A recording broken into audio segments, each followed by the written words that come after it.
आज जबकि पूरी रियासत में बिलखसूस वादी में एक तनाव का माहौल बना हुआ है, डर का माहौल बना हुआ है, किसी को यह नहीं पता कि कल को क्या होगा। शुक्र है पिछले 2-4 दिनों से जो जंग के बादल हमें नजर आ रहे थे वो कुछ हद तक आसमान से हट गए, लेकिन अभी भी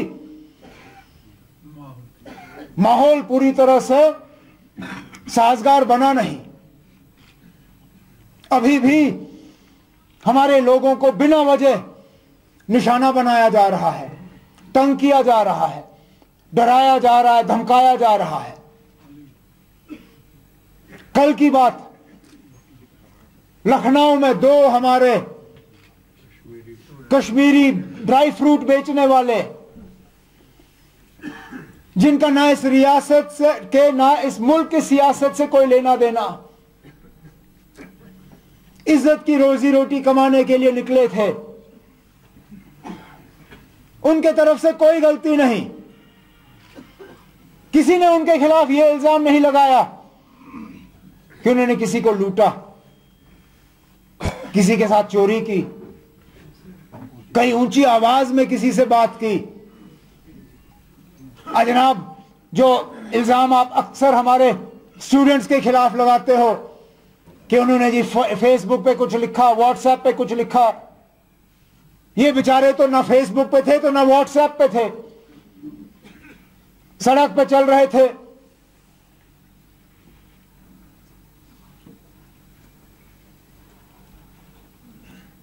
कोई बजरंग दल, कोई विश्व हिंदू, कोई परिषद, कोई ऐसा ऑर्गेनाइजेशन है, विश्व हिंदू दल कोई ऐसा नाम है। लोग आए, पकड़ा उन 2 कश्मीरियों को और पीटना शुरू कर गए। आखिर वो क्या पैगाम भेजना चाहते हैं उनको पीटने से? वो हमें क्या बताना चाहते हैं कि ये रियासत उनकी है लेकिन ये लोग उनके नहीं हैं, कि कश्मीर हिंदुस्तान का हिस्सा रहेगा लेकिन कश्मीरी हिंदुस्तान के हिस्से नहीं माने जाएंगे। जब इल्हाक हुआ तो सिर्फ जमीन का इल्हाक नहीं हुआ, जमीन के साथ लोग भी थे। आप जमीन को अपनाते हो, लोगों को नहीं अपनाते, तो फिर आप किस मुंह कहां से सोचते हो कि यहां के लोग कहेंगे हां जी हम आपका अतूत अंग हैं? सिर्फ जमीन को अपनाना वो काफी नहीं है, यहां के लोगों को भी अपनाना होगा। वजीर आजम साहब,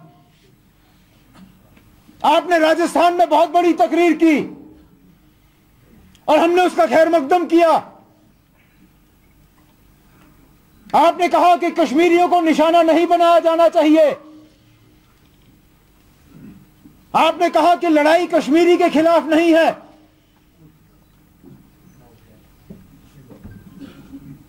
लेकिन आज या तो आपकी बात सुन के उस पर अमल नहीं हो रहा, या जो आपने बात की वो सिर्फ एक जुमला था हमारा दिल बहलाने के लिए। वजीर आजम साहब, आपको साबित करना होगा कि क्या आपकी तकरीरों में दम है या नहीं है। तो साबित करना होगा कि इस मुल्क के वजीर आजम की सूरत में जब आप बात करते हो क्या उस पर अमल होता है या नहीं। आपको साबित करना होगा कि जिस सियासी स्ट्रक्चर में आप पले हो, जिस सियासी स्ट्रक्चर में आपने सियासत सीखी है, जिस सियासी स्ट्रक्चर का कुछ हद तक आप लीडरी करते हो, क्या उसमें आपकी बात चलती है या नहीं, यह आपको साबित करना होगा। हमारे बेगुनाह लोग इस तरह सड़कों पर मारे जाएं, उनकी पिटवाई हो, उनको ट्रेन में धमकियां दी जाएं, हमारे स्टूडेंट्स को कॉलेज और स्कूलों से भगाया जाए और उसके बाद कोई कार्रवाई ना हो, यह हम बर्दाश्त कैसे कर सकते हैं? वजीर आजम मोदी साहब, ये वो दफ्तर है, ये वो पार्टी है जिसने कभी इल्हाक के बारे में सवाल नहीं उठाए।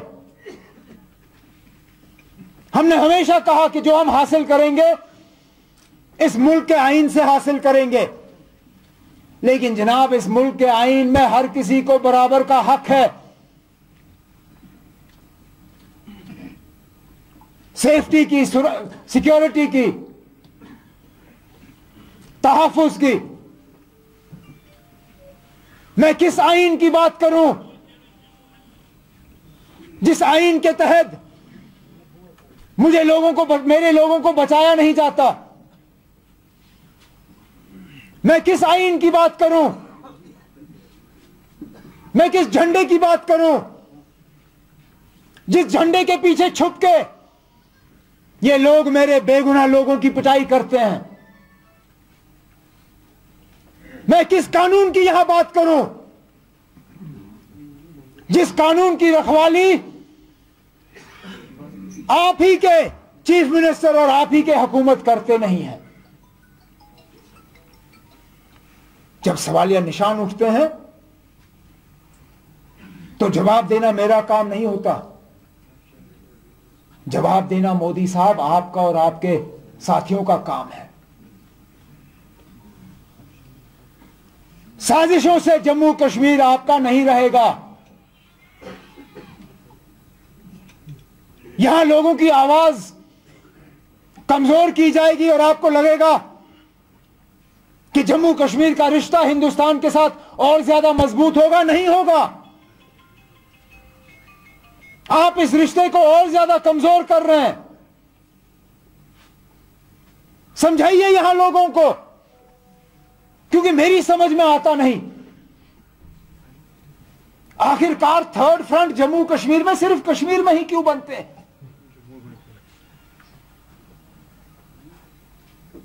यहां जब नौजवान सियासत में आते हैं तो नई पार्टियां खोलते हैं। ये जम्मू में हमें देखने को नहीं मिलता, ये लद्दाख में हमें देखने को नहीं मिलता। समझाइए मुझे, क्योंकि मैं समझ नहीं पाता। लगता ऐसा है कि जानबूझ के ये किया जा रहा है। और ये शेर कश्मीर ने ये दिन देखे थे। उन्होंने उस वक्त कहा था कि मेरे मरने के बाद दिल्ली की कोशिश रहेगी कि गली गली से यहां कश्मीर में लीडर पैदा हो, ताकि कश्मीर की कौम एक आवाज में बात ना करे। और वाकई आज वही देखने को मिल रहा है। इसलिए मैंने शुरू में कहा कि डॉक्टर शफी साहब का नेशनल कॉन्फ्रेंस में शामिल होना यह सिर्फ बीरवा की बात नहीं है, यह सिर्फ कश्मीर की बात नहीं है, यह जम्मू कश्मीर की बात है। क्योंकि इनकी कोशिश रही कि हमारी आवाज जो है वो बिखर ना जाए, हमारी आवाज जो है वो कमजोर ना हो। डॉक्टर शफीक साहब कहीं भी जा सकते थे, किसी और पार्टी में जाते, किसी और फ्रंट में जाते। परसों जो नई पार्टी बनी वहां जा सकते थे, लेकिन नहीं गए। कहा नहीं, मैं नहीं चाहता हूं कि यहां की आवाज जो है और कमजोर हो जाए, हम और बिखर जाएं। हमें एक आवाज में बात करनी होगी और उसके लिए जरूरी है कि जम्मू कश्मीर नेशनल कॉन्फ्रेंस को हम मजबूत करें। और इसके लिए मैं आपका शुक्रिया करता हूं।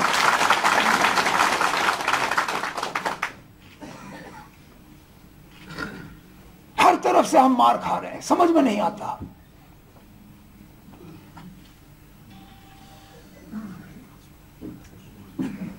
आज मार्च और अप्रैल के लिए किसी होटल में बुकिंग नहीं है, खाली हो गए।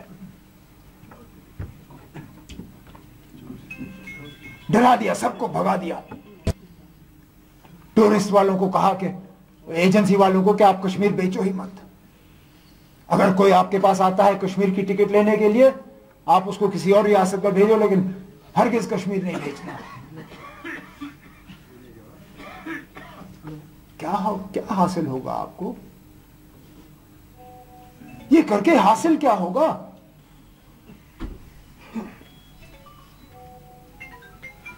जो कल तक सुमो वाला, इनोवा वाला, शिकारा वाला, हाउस बोट वाला, होटल वाला, टूर का गाइड इज्जत की रोजी रोटी कमा रहा था, किसी पे बोझ बना हुआ नहीं था, सेक्रेटेरिएट के दरवाजे खटखटा नहीं रहा था सरकारी मुलाजमत के लिए, जो कर्जे उठाए थे अपनी ही कमाई से वो कर्जे चुका रहे थे, कल को जब उनकी कमाई नहीं होगी, उनके लिए नौकरी नहीं होगी, कल को जब यही नौजवान अगर खुदा ना खास्ता बाहर सड़कों पे आके पत्थर फेंकना शुरू कर गया, कसूरवार कौन होगा? 800 ट्रकें मैं आज सुन रहा हूं, 800 ट्रकें हमारी सेब से भरी हुई, उनको हाईवे से जाने की इजाजत नहीं। अब मैं जानता हूं बीच बीच में हाईवे बंद हो जाता है, लेकिन मैं भी इस रियासत का वजीर आला रहा हूं। मैं भी जानता हूं कि एसेंशियल सप्लाईज को के बाद हम फौरी तौर अपना फ्रूट निकालते हैं, क्योंकि हमें मालूम है कि ये ज्यादा देर ट्रक में बचने वाली चीज है नहीं। अब इन लोगों ने कोल्ड स्टोरेज में अपना सामान रखा कुछ महीने,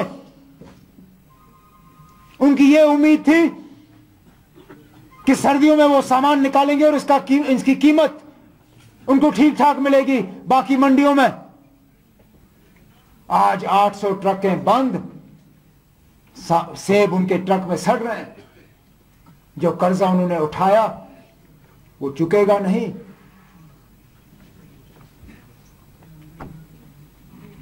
कमाएंगे कहां से?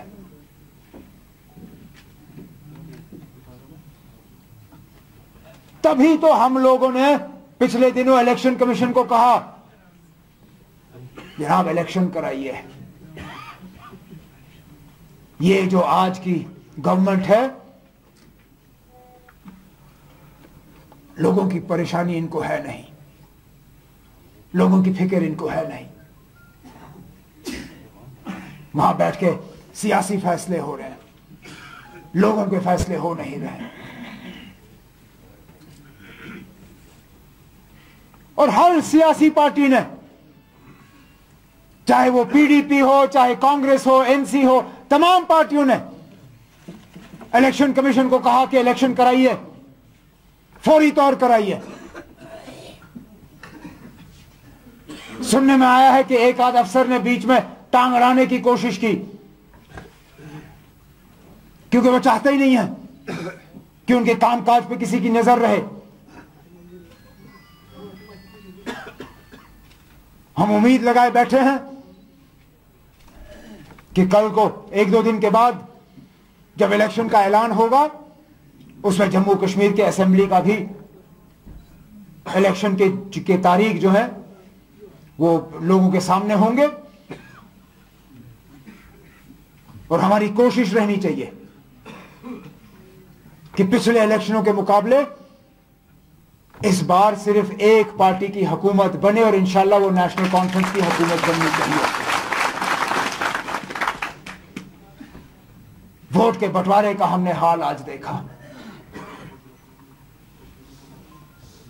हमने वो लोग देखे जो अपनी जमात को बचाने के लिए कभी बीजेपी का साथ देते हैं तो कभी किसी और का साथ देते हैं।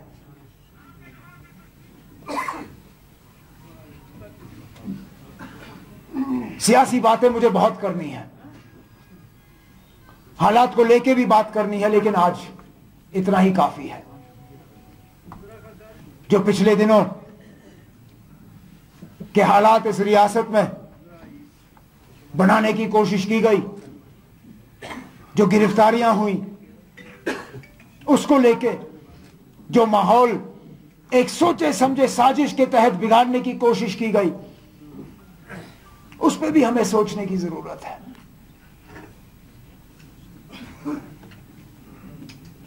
हम सब जानते हैं ना, नेशनल कॉन्फ्रेंस और जमात इस्लामी के इख्तलाफात इतने हैं कि हमने हमेशा एक दूसरे का मुकाबला किया है, लेकिन सियासी तौर किया है। लेकिन हम भी जानते हैं ना, उनके खिलाफ जो आज कार्रवाई हो रही है,